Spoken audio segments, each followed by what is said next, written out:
This is Dr. Moriel McDuffy with Politics as Usual at usualpolitics.com. I want to talk to you today about the long-term effects of racism. Long-term effects of racism, I think, escape a lot of people when we're talking about racism. A lot of what I talk about is going to be focused on three historical events. So let's look at 1919, Red Summer. White mobs basically went to black communities and destroyed residents, destroyed businesses, right? And this happened right after World War One, when black veterans came home, and black veterans were seen as a threat because they wore the uniform, they were calling for equality, and they knew how to, they were taught things that the military taught them made them a threat to peace, and they were less likely to take things laying down. No sooner than they got home, there were these race riots that just spread across America. And it destroyed a lot of black property. It destroyed a lot of black businesses. Tulsa, Oklahoma, 1921. Same thing, white mob. These white mobs destroyed the Greenwood section of Tulsa, which was a black area that had black businesses, black residents, and they killed a lot of people.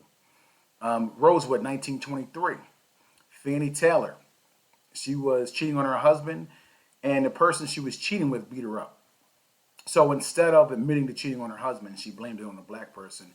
About 500 Klansmen, along with the sheriff, went and destroyed the town, killed a lot of people, and any survivors ran and hid in the swamps for a couple days until they were helped by somebody that owned a train. They were able to get out of town, with the exception of the men who had to walk out or horseback or however they could get out. So let's look at these three events, because really what's said in these events where white mobs destroy black towns is that we don't like what you're doing. You're a threat to us because you have the ability to be successful. This was not about not having the ability to be successful. This was about having the ability to be successful, showing that you have had some success, and they decided that they were going to destroy the community.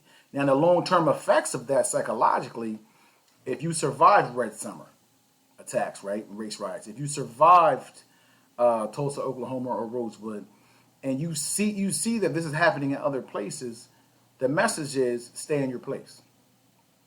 So what do you tell your kids? You're traumatized from all this violence that occurred, and what do you tell your kids? Do you tell your kids to thrive, to be the best, knowing that this white moms might come for them? Or do you tell them just to survive, right? It's a tough decision. It's not a decision that many people took lightly. You tell them to get a janitor's job, or you tell them to go ahead and try to be a lawyer. What do you tell them? See, people make stuff out to be about ability. It's not about ability. It's long-term psychological damage. So if one generation decides that we're not going to motivate another generation because they want them to survive, and it is a thing, believe me, then so African Americans were traumatized. Nobody wanted to see their kids die more than they already had. And believe it or not, what I've heard from a lot of older African Americans is they live by a credo. And this credo said, never let them see what you have. Because if you let them see what you have, they're going to come for you. I've heard many of older general African Americans say this. So think about it. These events were only 100 years ago. And 100 years ago is only a couple generations away. If you're my age, I'm 46 years old, then your grandparents probably lived through this. My granddad was born in 1909, my grandmom in like 1912 or 13. And what you got to understand is they saw this as a kid, and they saw these things happening, and they knew it. So when my sister said she wanted to be a lawyer, my grandmom suggested that she becomes a secretary. Now my sister's a lawyer today, but the thing that you got to understand is that these things have psychological effects that are long-term, right? So let's look at these events. Who could you call when your business is torn down, when your house is burnt to the ground, when you're hiding in a swamp in Rosewood? Who could you call? Because the police were in on most of it. So while I hear business owners of today complaining, I know that there's violence that shouldn't be happening, that should not be happening. We have insurance, and people are able to go back and rebuild their businesses. There was no rebuilding. There was no rebuilding because they were just going to repeat the same violence, and the police were in on it. So What we have when these residences are gone, when these businesses are gone, is we have a loss of generational wealth. That's a long-term effect. Houses are passed down and they generally gain value. Well, if your house is burned to the ground, you're not passing anything on. And if you're scared to even go back there because of the threat of violence, then you're not passing anything on. And what we have to understand is just because this is a 4-year span, these are the huge events. What about the individual events where the KKK would just go burn somebody's house down and lynch lynch a person in the house, or, put a cross on their front yard and people will have to leave? Think about that for a minute. And let's also look at the fact that when there wasn't violence, people were, cities were building highways through black communities. They were redlining and setting up districts so their votes didn't matter as much. And they were building railroads through black communities. So there was a lot of trickery, right? A lot of things that happened. But essentially what racism did was put the whole weight of the society on you. The whole weight of the society was on you and you had to fight and scrap with the few allies that you had and try to survive at the same time. If you really look at what racism is, psychologically, right? The message from the violence said, don't do well. The effects of racism are demoralization, intimidation, and even physical hurt and pain, right? They use violence, they use policy, and they put that whole society on you. Understand a lot of racism has occurred through policy. Jim Crow laws is policy. Black codes is policy.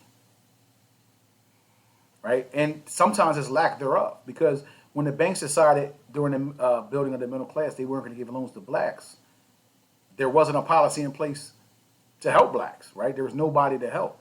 So oftentimes black people went through society with very little help, the threat of violence, and also with the threat of these systems.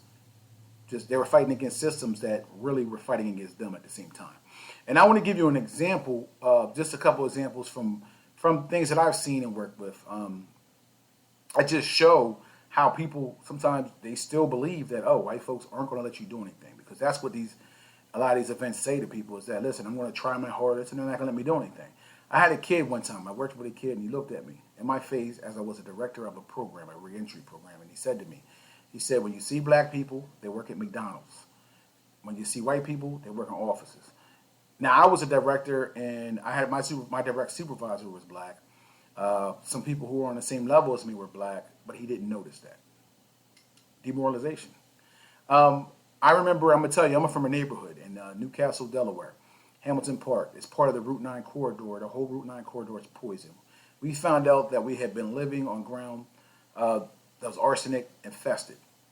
And as the state was coming and telling us, I was quite infuriated. A lot of people were. There were a lot of people who had died of cancer.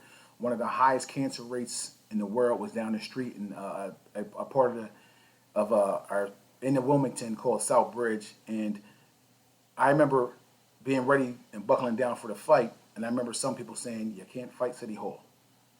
You can't fight City Hall. What they're really saying is that white folks aren't going to let us do anything. If you look at all of the racism that's occurred over the last 400 years, there's a message in it. And that's why a lot of people are stuck, and that's the long-term effects of racism. It gets you to the point for some people where they don't want to fight. Other people, it makes them mad and they want to fight more. But there's always a long-term effect, and we have to understand that racism is much deeper than just somebody calling you a name or not giving you a job. And it goes deep. And these generations, when you experience traumatic events 100 years ago, you pass on some of that trauma to your kids, some of those fears to your kids. So your kids see that you didn't have the highest of standards for them. And sometimes it was because you thought that if they had too much, somebody might come to kill them. So that's my lesson for today. I just wanted to put that in perspective. I want people to take and understand it. This is from an African American perspective.